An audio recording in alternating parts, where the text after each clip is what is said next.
नमस्कार, आप सभी का स्वागत है।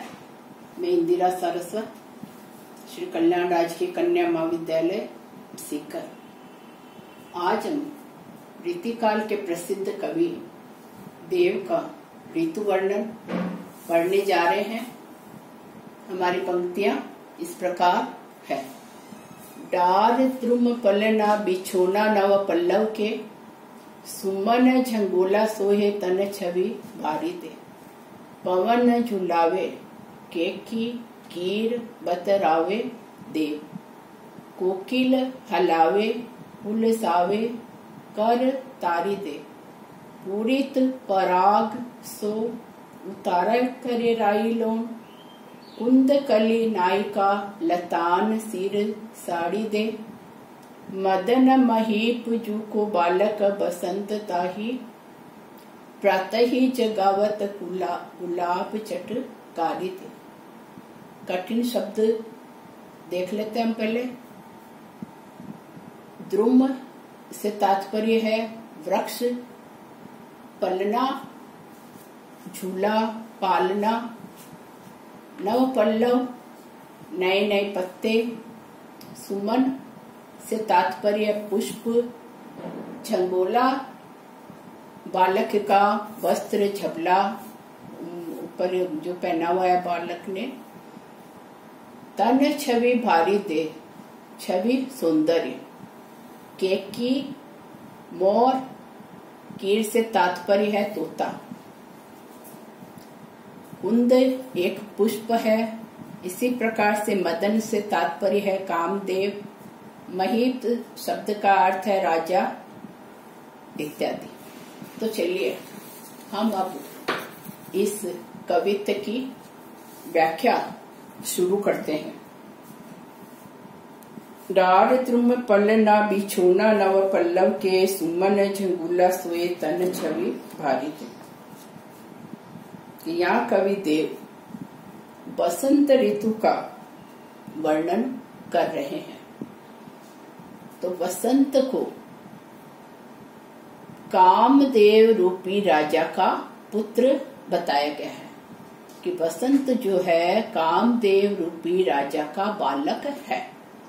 अब बसंत के आगमन पर के हम जो जो उसमें परिवर्तन देखते हैं, क्रियाएं देखते हैं, उसका एक बालक के रूपक के माध्यम से यहाँ समझाया गया है कि जैसे एक बच्चा झूले में सोया हुआ है और उसने सुंदर से वस्त्र पहने हुए हैं और हम उसे झूला देते हैं, तालियां बजाते हैं और उस बालक को नजर न लग जाए उस पर हम नजर को उतारने के लिए राई नमक इत्यादि किया करते हैं और कभी उसे तालियां बजा बजा करके उसे जगाते हैं इत्यादि। तो यहाँ वसंत ऋतु का बहुत ही सुंदर सजीव चित्रण किया गया है। तो हम इन पंक्तियों की व्याख्या करते हैं कि कवि देव कहते हैं कि डार द्रुम पलना बिछोना नव पल्लव के, सुमन झंगोला सोए तन छवि भारी दे। कि कामदेव रूपी राजा बसंत रूपी बालक के लिए डार द्रुम पलना के वृक्ष का की शाखाओं का झूला बना रखा है। बिछोना नव पल्लव के, और उस झूले में बिस्तर किसका है? नए नए पत्तों का। नव पल्लव नए नए पत्ते हैं, वह इस बालक बसंत के झूले में बिस्तर का काम कर रहे हैं। सुमन झंगोला सोहे तन छवि भारी दे। इस कामदेव रूपी राजा का जो ये पुत्र है बसंत ऋतु, तो ये इसका बालक के रूप में चित्रण किया है कि उसका जब बसंत ऋतु का आगमन होता है तो बालक की तरह उसका स्वागत किया गया है। सुमन झंगोला, सुमन पुष्प के पुष्प रूपी वस्त्र इस बालक के शरीर पर सोहे शोभायमान है। तन छवि भारी दे, तन शरीर की पुष्प रूपी वस्त्र इस बालक के सौंदर्य को और ज्यादा बढ़ा देते हैं, अत्यधिक सुंदर शोभायमान हो रहे हैं। सुमन झंगोला सोहे तन छवि भारी थे। छवि से तात्पर्य सौंदर्य, झंगोला वस्त्र। पवन झुलावे के कीर बतरावे देव, कोकिल हलावे हुलसावे कर तारी दे। इस वसंत रूपी बालक को झूले कौन दे रहा है? पवन, हवा। कि हवा इस वसंत रूपी बालक के झूले को झुलाती है, हिलाती है। इसके साथ ही केकी, मोर पक्षी, कीर, तोता, ये इस वसंत रूपी बालक से बातें करते हैं। कोकिल हलावे हुलसावे कर तारी दे। और कोयल जो है अपनी मधुर आवाज में बोलती हुई और जैसे इस बालक को तालियां बजा बजा करके खुश करती है, हुलसावे खुश करती है, प्रसन्न करने का प्रयास करती है। पूरित पराग सो उतारे करे राई लोन, कुंद कली नायिका लतान सिर सारी दे। वसंत के आगमन पर तरह तरह के प्रकृति में पुष्प, कलियां इत्यादि खिल जाया करती है।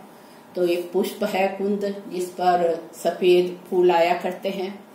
तो इस कुंद पुष्प की कलियां खिली हुई है वसंत के आगमन के कारण। तो यहाँ कवि मानवीकरण अलंकार का प्रयोग करता है, क्योंकि संपूर्णतः इस ऋतु वर्णन में प्रकृति का मानवीकरण किया गया है कि प्रकृति को एक इंसान के रूप में, वसंत को एक बालक के रूप में यहाँ चित्रित किया गया है। तो कुंद के पुष्प की कली रूपी नायिका, कुंद कली नायिका, कुंद के पुष्प की कली रूपी नायिका लतान सिर साड़ी दे, कि अपने सिर पर लताओं की साड़ी देकर के, कि लताओं से जिसका, लता रूपी साड़ी से जिसका सिर ढका हुआ है, ऐसी ये कुंद के पुष्प रूपी नायिका इस वसंत रूपी बालक को नजर से बचाने के लिए राई नमक करती है। पूरित पराग सो उतारे करे राई लोन। किससे युक्त होकर ये राई लोन करती है नायिका? कि क्योंकि ये पुष्प है, सुगंधित पुष्प है, तो इसमें पराग है, पराग से पूर्ण है। पूरित पराग, कि पराग से पूर्ण ये पुष्प है। तो ये कुंद की कली रूपी नायिका जो पराग से युक्त है, वह इस वसंत रूपी बालक की राई और नमक से उसकी नजर उतार रही है। कि पराग ही जैसे वो उसके लिए राई नमक का कार्य कर रहे हैं, बालक की नजर उतारने का कार्य कर रही है। क्योंकि यहाँ संपूर्णतः कि प्रकृति का मानवीकरण किया गया है। बालक, बसंत को एक बालक के रूप में चित्रित किया गया है।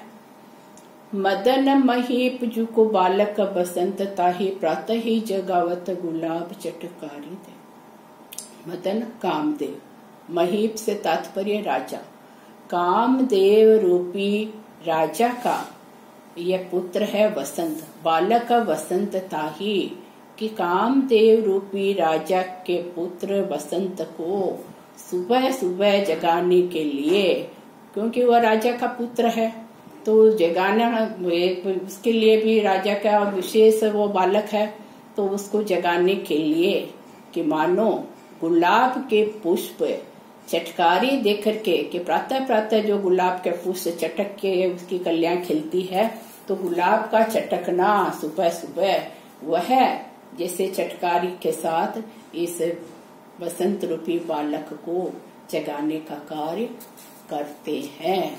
तो संपूर्णतः यहाँ प्रकृति का मानवीकरण किया गया है।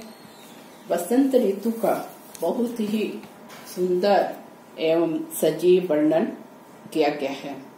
तो वसंत को कामदेव रूपी राजा का बालक के रूप में चित्रित किया है, और बालक का झूला, बिस्तर और झूले को हिलाया जाना, बच्चे से बातें करना, इसके अलावा कि उस बच्चे को नजर नहीं लगे राई नमक से, उसकी नजर को उतारा जाना, इत्यादि, ये सब से जगाने के लिए, सोए हुए बच्चे को जगाने के लिए प्रातः काल के गुलाब चटकारी देकर के जगाने का प्रयास किए जाते हैं।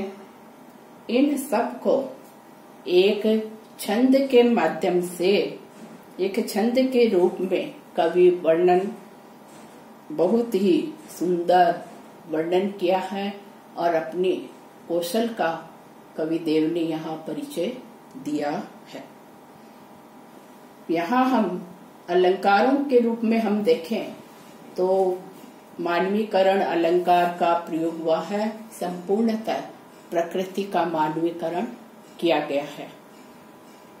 छंद में यहाँ कवित्व छंद है इस पद में, और भाषा की दृष्टि से यहाँ संपूर्णतः बहुत ही सुंदर चित्रात्मक भाषा का प्रयोग हुआ है कि भाषा की चित्रात्मकता एक बहुत ही अच्छा श्रेष्ठ गुण माना जाता है कि जैसे कि पाठक के सामने कि एक संपूर्ण एक चित्र हमारी आंखों के सामने नाच उठता है कि वास्तव में एक सामने एक छोटा बालक है और सुंदर वस्त्र पहने हुए हैं और हम उसे झूला दे रहे हैं इत्यादि। संपूर्णतः भाषा में चित्रात्मकता का प्रयोग हुआ है। धन्यवाद।